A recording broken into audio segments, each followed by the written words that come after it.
What's going on, guys? Back at it again with another training video here. This is my posterior chain day. You see me here doing a low cable row, but I'm using I forgot what the exact name of this bar is, but I call it the fancy V bar. That's how I have it labeled in my training log. I'm using this in place of a T-bar row because I can connect really well with this movement with my upper back. So, the gym that I'm training at on this particular day, they don't have a T-bar row there. And I've explained it in a previous video. The reason I don't do like the landmine T-bar style row that way is just the grip on the attachments that we have is just too close. I can't actually connect where I need to. So I get exactly what I need to out of this. I just don't have the beauty of the chest support. But still connecting right where I need to.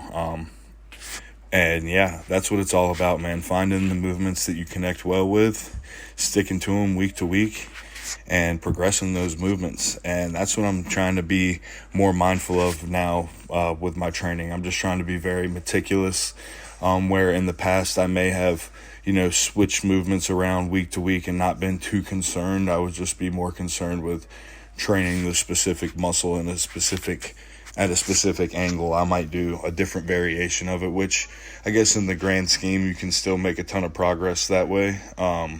As long as you're pushing yourself hard is ultimately what matters. But I'm trying to be more mindful of, progressing these movements week to week, and sticking to the, consistent movements week to week. I always have my staples that I always do, but, just with some of the little odd and end movements like that, for instance, it's supposed to be a T-bar row, but I had to put that, sub that movement in there, like you just saw. Excuse me. And that's just something new that I'm going to try to progress with that exact handle every time that I do it. I'm on that exact machine there, and I'm going to try to make sure that I progress that week to week with my training. And then here we are with, just a simple leg curl here. I'm still only doing 2 sets of everything. Just got labs on Friday, so we should be ramping things up. My weight's way up. I'm up at 290 this morning, fasted. In this video here, some of these days I was like 293 fasted. So I think this video here, actually, I'm 293 fasted, I believe, on this particular day. So that was just from Christmas and not holding back really on eating cookies, but still eating all my meal plan food as well. Eating a ton of cookies and desserts and stuff like that. I'm not even going to BS you guys.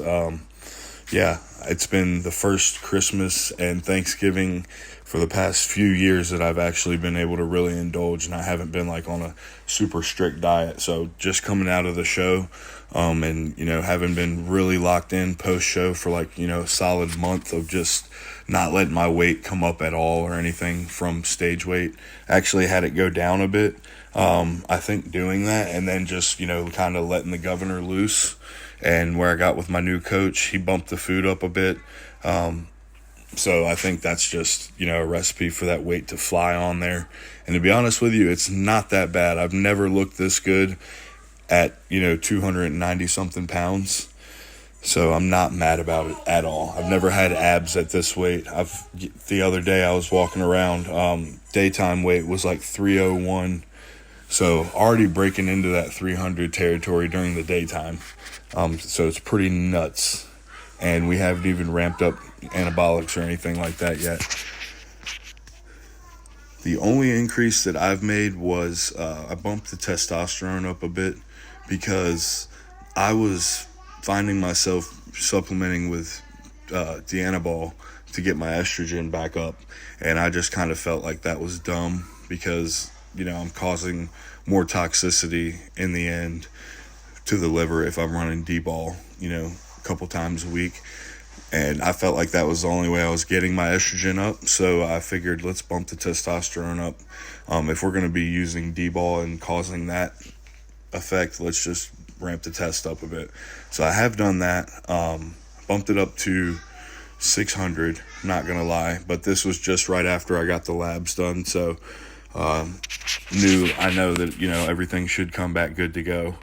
And if not, obviously I'll pull that back down, but I'm pretty sure the way the body's responding, everything's pretty good.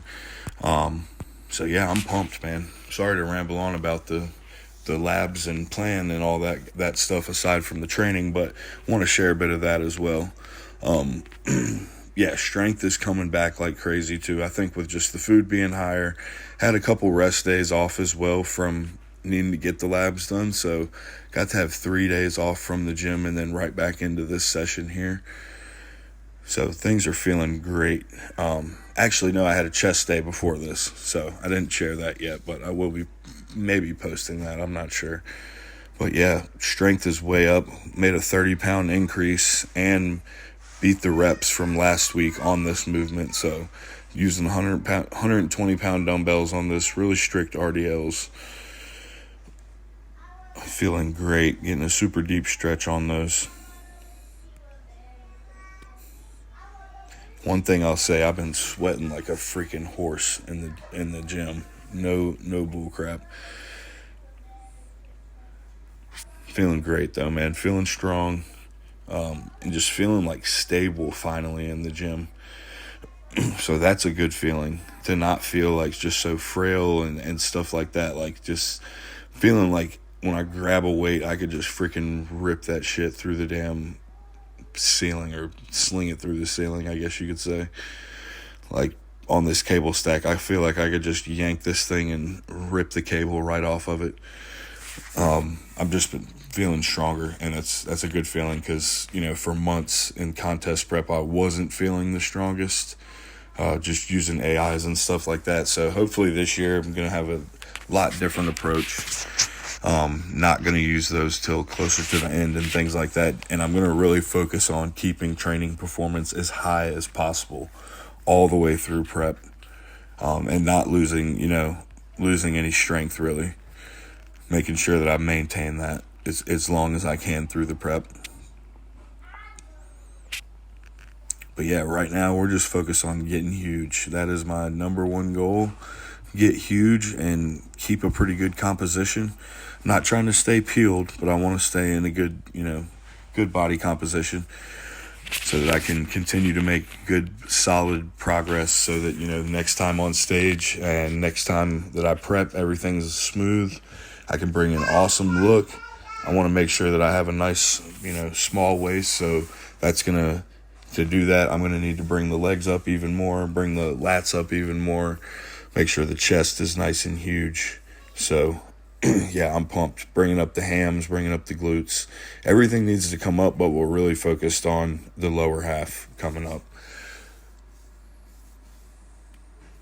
And that could just be for a period, we might just do that for 12 or so weeks and then balance back out the training. But yeah, we'll see how it goes, man. It's good to have somebody to bounce my ideas off again now, and have a coach to work with, and somebody that's got my best interest at heart, and wants to see me win and get the pro card and succeed in all this. So that's a good feeling, because there for a while I was coaching myself, and you kind of feel like you're on an island sometimes. And you get in that it's you against the world mentality, which is a good mentality to have, but sometimes you gotta know that people are in your corner, because that's just some peace of mind. So that's another reason that I really wanted to have a coach, man, just to have somebody that is there for you. Ultimately, sounds like some weenie shit, but that's just the truth of the matter, man. When you're prepping and stuff and you're in the thick of it, man, it's good to have somebody there for sure. Just to keep you sane, to be honest with you. Yeah, I'm loving these right here, though. He put these Kelso shrugs in here, and I'm doing somewhat of a variation of that, and I guess you could say it would be like a T-bar row, essentially, just with dumbbells. But man, I can feel these so much in the upper traps, and then all the way down through the lats as well in the bottom. I mean, you can see them just wrapping around the bench there, getting so much contraction all the way through my back with these. I'm only using, I believe, 60-pound dumbbells right there, and getting a ton of stimulus just out of that. But guys, that was my video here, my ramble. Much love to y'all. Follow me on Instagram if you need any anything, I'm there. Much love.